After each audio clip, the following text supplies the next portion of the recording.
Pemirsa, para jemaah haji dari seluruh dunia mulai melaksanakan puncak ibadah haji 2024 di Al-Musna. Nah, mereka tengah melakukan wukuf yang dimulai pada sore hari ini hingga matahari terbenam.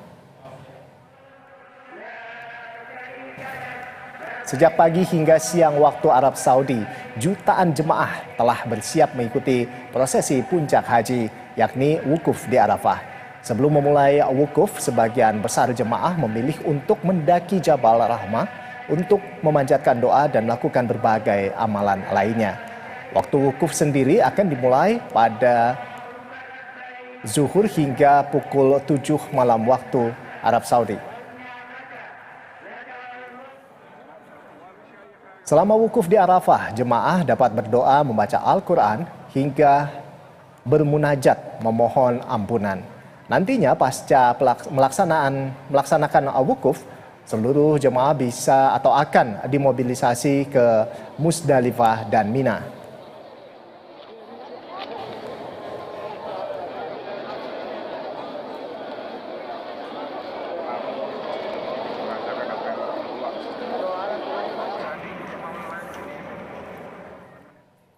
Ya, pemirsa, saat ini jemaah haji sedang bersiap memasuki puncak haji 2024. Rangkaian ibadah akan berlangsung di Arafah, Musdalifah, dan Mina atau Al-Musna. Ya. Nah, untuk membahasnya kita sudah bersama dengan Ustadz Ahmad Zaki Mirza. Selamat sore, Assalamualaikum Ustadz Zaki Mirza. Sepertinya kami belum mendengar suara Anda, Pak Ustadz. Mungkin bisa di-unmute? Iya. Nah, Assalamualaikum Pak Ustadz. Waalaikumsalam warahmatullahi wabarakatuh. Baik, Pak Ustadz, ini saat ini sehat banget. Baik, Pak Ustadz, ini saat ini proses khotbah wukuf ini sudah berjalan begitu ya. Nah, apa saja amalan-amalan yang sebaiknya dilakukan begitu selama proses ini untuk jemaah haji maupun untuk umat muslim di Indonesia sekarang yang lagi nonton? Baik, bismillahirrahmanirrahim. Alhamdulillah, salatu wassalamu ala rasulillah, amma ba'd. Wukuf ini adalah salah satu rangkaian sekaligus rukun haji yang harus dilaksanakan secara mutlak oleh setiap jamaah haji dalam kondisi apapun.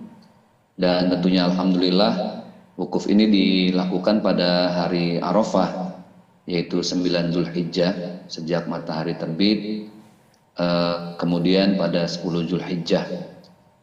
Pelaksanaan wukuf ini adalah sesuatu yang menjadi substansi dari haji.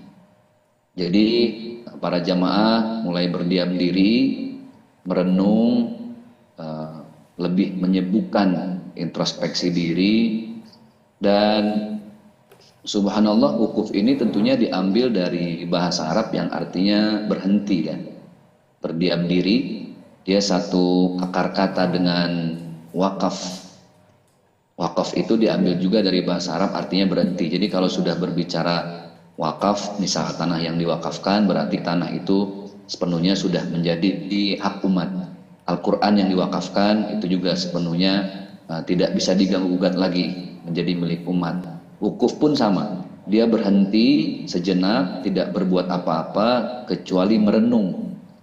Dan di Arafah inilah pada tanggal 9 Zulhijjah para jamaah sudah mulai berdatangan, dan alhamdulillah pada tahun ini bertepatan dengan 15 Juni 2024. Dan jamaah sudah mulai diberangkatkan dari hotel menuju Arafah pada tanggal 14 Juni.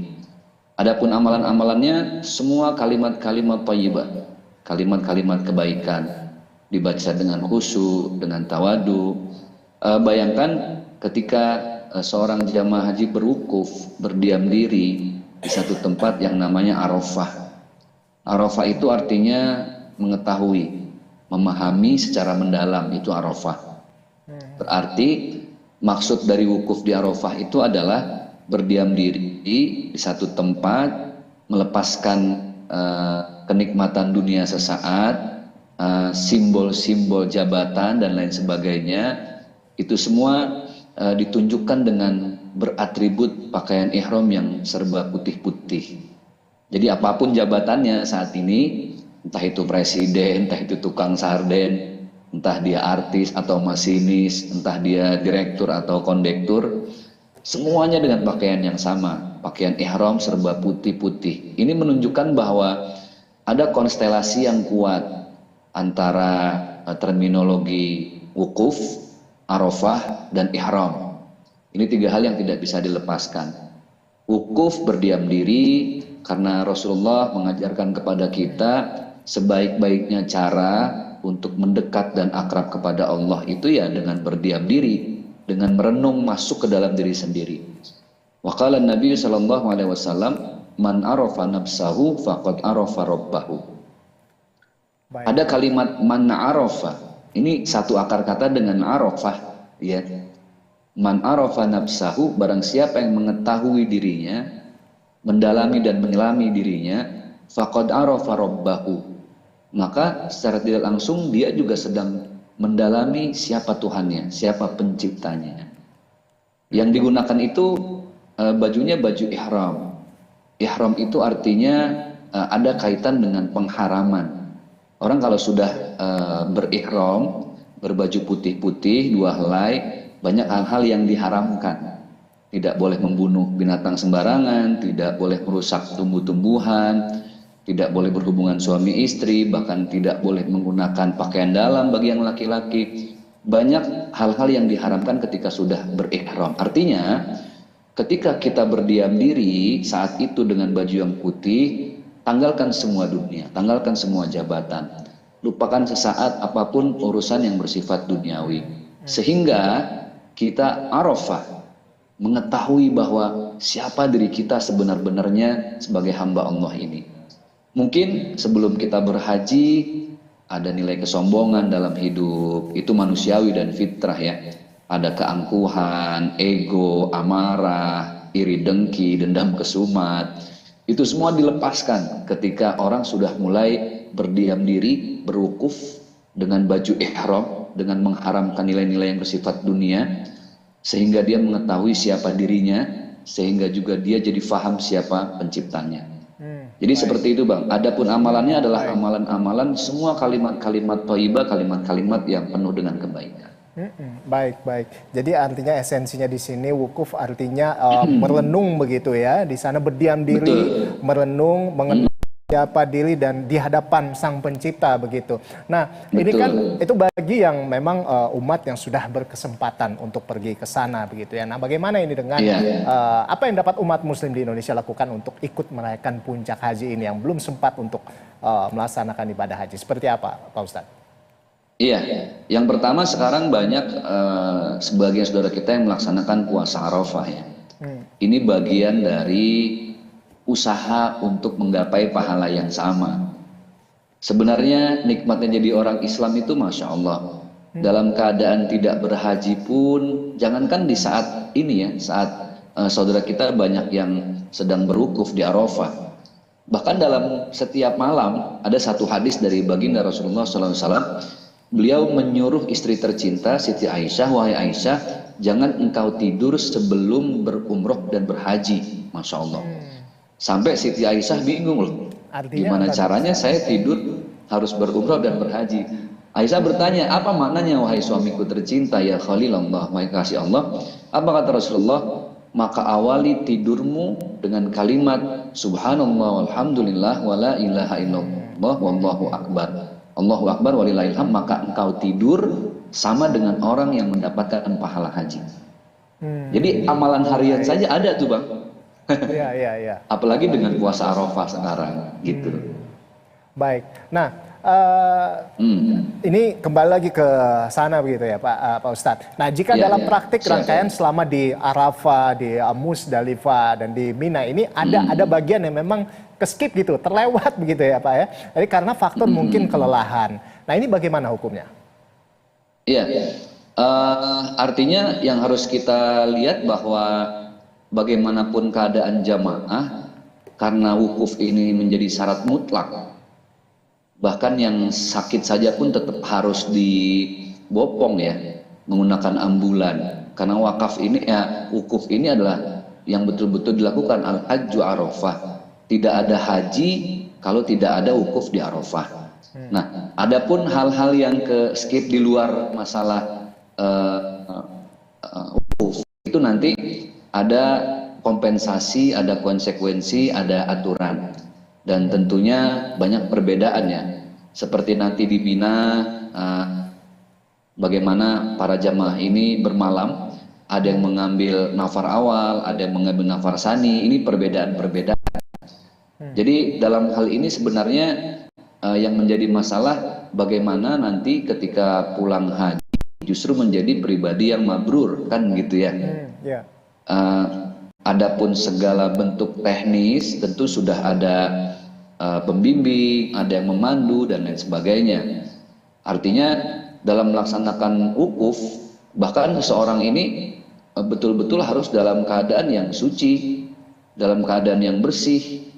Kemudian ketika mabit di Musdalifah ada yang ketiduran misalnya gitu ya, nggak sempat ngambil batu, atau karena saking kreditnya dia nggak sempat ngumpulin batu. Ini hal-hal yang sebenarnya nanti bisa dipandu dan dibimbing langsung oleh para pembimbing haji.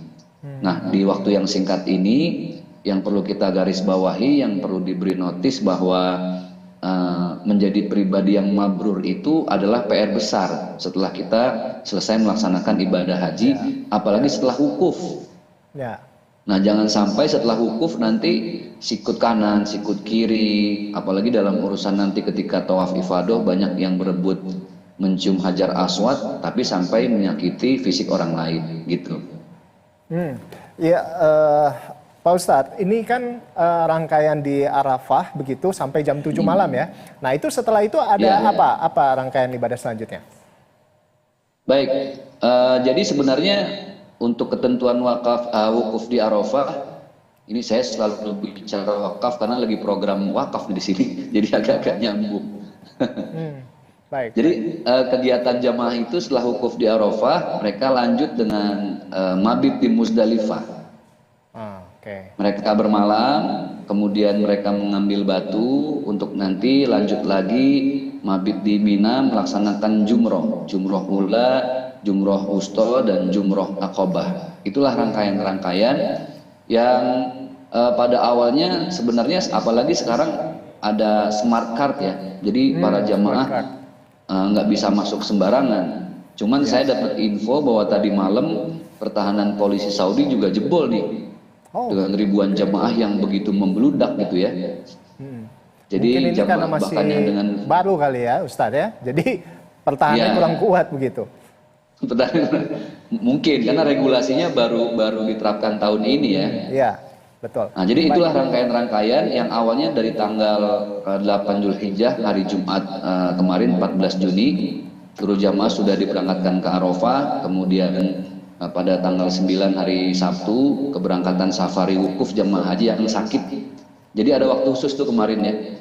Kemudian pada hari Sabtu 9 Zulhijjah 15 Juni ini juga para jamaah yang lansia, kemudian yang disabilitas yang berjumlah kurang lebih ada sekitar 300 orang. Artinya ini tahapan-tahapan dari pemerintah supaya membuat ibadah para jamaah haji yang resmi dirasakan lebih nyaman lah untuk para jamaah. Seperti itu.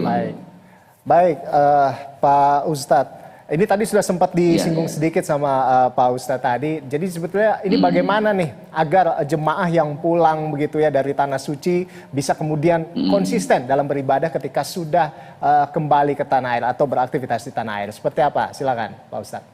Baik, jadi saya melihat begitu banyak para jamaah yang secara melaksanakan ritual kadang sibuk dengan syarat dan rukun, banyak keraguan gitu ya. Padahal sudah ada pembimbing secara ilmu fikih, biasanya KBIH atau travel itu sudah menyiapkan. Nah, yang jarang disentuh itu adalah bagaimana menjadi pribadi haji. Saya mungkin lebih enak menggunakan pribadi haji ya, bukan sekedar Pak Haji atau Bu Haji. Tapi bagaimana menjadi pribadi haji. Haji itu haji mabrur. Mabrur itu diambil dari kalimat albir. Albir itu bahasa Arab yang artinya adalah apapun sifat yang bentuknya kebaikan-kebaikan itu masuk dalam kategori sifat albir. Jadi itu satu akar kata antara al-mabrur dengan albir. Jadi orang yang pulang haji itu yang tadinya sombong, dia lepas kesombongannya. Yang tadinya dia angkuh, tidak ada lagi angkuhnya. Dendam kesumat, gengsi minta maaf, itu semua udah nggak ada. Jadi menjadi haji yang mabrur itu tidak hanya sekedar atribut bagi mereka yang pulang haji, tapi yang menjadi PR besar adalah bagaimana mereka menjadi pribadi haji ketika sudah sampai di tanah air.